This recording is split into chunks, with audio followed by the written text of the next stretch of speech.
Trump ഇപ്പോൾ വിരളി പൂണ്ട വേട്ടയനായ പോലെയാണ്. യുദ്ധക്കൊതിനായ ട്രംപ്. അതായത് ചങ്ങായിമാരെ, ഇനി ഭാവി തലമുറയെ നിയന്ത്രിക്കാൻ പോകുന്നത് ചൈനയുടെ കറൻസിയാണ്.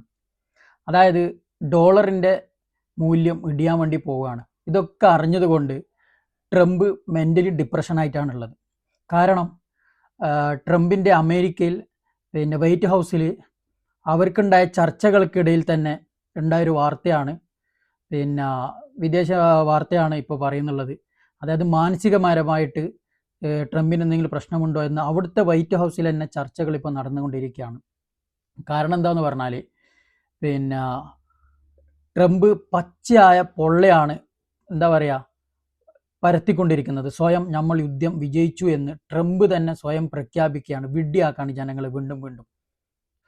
അതായത് ഇനി ട്രംപിന് മുന്നോട്ടേക്ക് ഒരു തീരുമാനം എടുക്കാൻ കഴിയില്ല. ഇനി ഈ പറയുന്ന നെതന്യാഹുവിൻ്റെ വാക്ക് കേട്ടിട്ട് ട്രംപ് ഓരോ പൊട്ടത്തരങ്ങൾക്ക് ഇനി ഇറങ്ങാൻ ട്രംപിന് കഴിയില്ല. കാരണം ട്രംപിൻ്റെ അമേരിക്കയിൽ തന്നെ രാഷ്ട്രീയപരമായിട്ട് വളരെ രൂക്ഷമായ എതിർപ്പാണ് ട്രംപ് നേരിട്ടുകൊണ്ടിരിക്കുന്നുള്ളത്. ഒന്ന്. പിന്നെന്ന് പറഞ്ഞാൽ ഒരു അമേരിക്കയിലെ റൂൾ പ്രകാരം ഒരു പ്രധാനമന്ത്രിക്ക് 60 ദിവസത്തിന് മുകളിൽ സ്വയം യുദ്ധത്തിൻ്റെ തീരുമാനങ്ങൾ എടുക്കാൻ കഴിയില്ല. സൈനികപരമായിട്ട് എന്തായാലും 60 ദിവസം കഴിഞ്ഞത്, ഇപ്പോൾ 60 ദിവസം കഴിഞ്ഞല്ലോ യുദ്ധം. അതുകൊണ്ട് ഇനി ഒരു തീരുമാനവും ട്രംപിന് എടുക്കാൻ പറ്റൂല.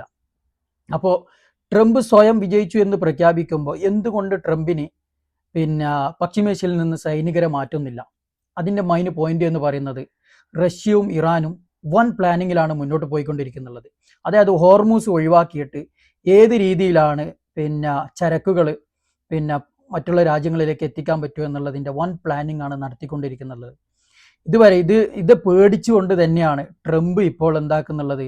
ഇത് മാറ്റാനോ അതല്ലെങ്കിൽ വേറെ എന്തെങ്കിലും ചെയ്യാനോ ഒന്നിനും ട്രംപിന് കഴിയാത്ത, അല്ലെങ്കിൽ ട്രംപ് ഭരണകൂടത്തിന് ഒന്നും ചെയ്യാൻ പറ്റാത്ത ഒരു അവസ്ഥയിലാണ് മുന്നോട്ട് പോയിക്കൊണ്ടിരിക്കുന്നത്.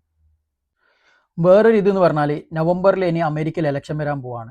അപ്പോൾ ഇനിയും ട്രംപ് മുന്നോട്ടേക്ക് ഇത് പോയിട്ടുണ്ട് എന്നുണ്ടെങ്കിൽ ഈ ഇലക്ഷനിൽ വലിയ തിരിച്ചടിയായിരിക്കും ട്രംപ് ഭരണകൂടത്തിന് കിട്ടുക എന്നുള്ളതും പാർലമെന്റിൽ വലിയ ചർച്ചയായിക്കൊണ്ടിരിക്കുകയാണ്.